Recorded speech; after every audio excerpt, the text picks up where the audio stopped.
শেখ হাসিনা কি আসলেই ফিরতে পারবেন?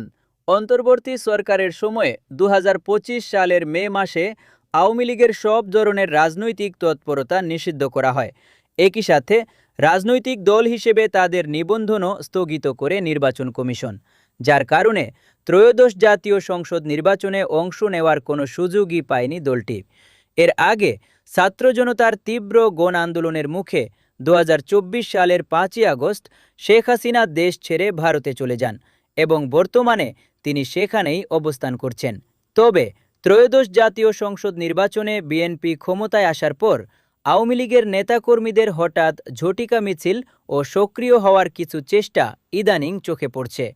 এমনকি গত এপ্রিলে আওয়ামী লীগের ওপর থেকে নিষেধাজ্ঞা তুলে নেওয়ার দাবি জানিয়ে জাতিসংঘের মানবাধিকার হাইকমিশনার এবং সরকারের কাছে চিঠি পাঠিয়েছেন কক্সবাজারের প্রায় ২৫০ আইনজীবী।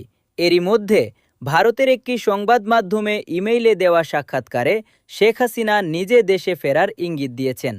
দলটির যুগ্ম সাধারণ সম্পাদক আ.ফ.ম. বাহাউদ্দিন নাসিম বলেন, শেখ হাসিনা আইনের শাসনের প্রতি শ্রদ্ধাশীল, তাই মাথা উঁচু করে গণতন্ত্রে ফিরে আসা আওয়ামী লীগের নৈতিক দায়িত্ব।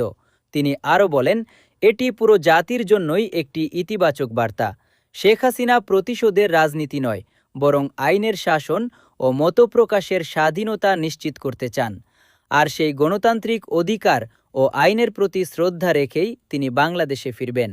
তবে আওয়ামী লীগকে বাইরে রেখে জাতীয় নির্বাচন করা এবং অন্তর্বর্তী সরকারের আন্তর্জাতিক অপরাধ ট্রাইব্যুনাল পুনর্গঠনের প্রক্রিয়াকে সম্পূর্ণ বেআইনি বলে দাবি করেন মিস্টার নাসিম।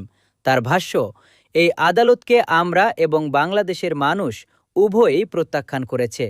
শেখ হাসিনা এমন আদালতে যেতে চান যেখানে প্রকৃত আইনের শাসন থাকবে, যেখানে আদালত সম্পূর্ণ স্বাধীন ও সার্বভৌমভাবে কাজ করতে পারবে। একই সাথে ২৪-এর গণ অভ্যুত্থানের পর দেওয়া সব রায় বাতিলের দাবি জানান এই আওয়ামী লীগ নেতা।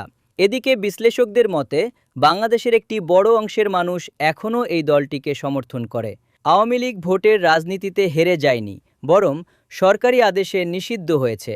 তাই জনসমর্থনের জোরে তাদের রাজনীতিতে ফেরার সম্ভাবনা থেকেই যায়। রাজনৈতিক বিশ্লেষক মহিউদ্দিন আহমদ এ প্রসঙ্গে বলেন, আওয়ামী লীগ তো বলতেই পারে যে জনগণ তাদের বর্জন করেনি, কারণ তাদের তো সেই সুযোগই দেওয়া হয়নি, নির্বাচনে দাঁড়াতেই দেওয়া হয়নি। এর আগে সরকারি আদেশে জামায়াতে ইসলামীকেও নিষিদ্ধ করা হয়েছিল। তারা যদি ফিরে আসতে পারে, তবে আওয়ামী লীগও ফিরে আসতেই পারে।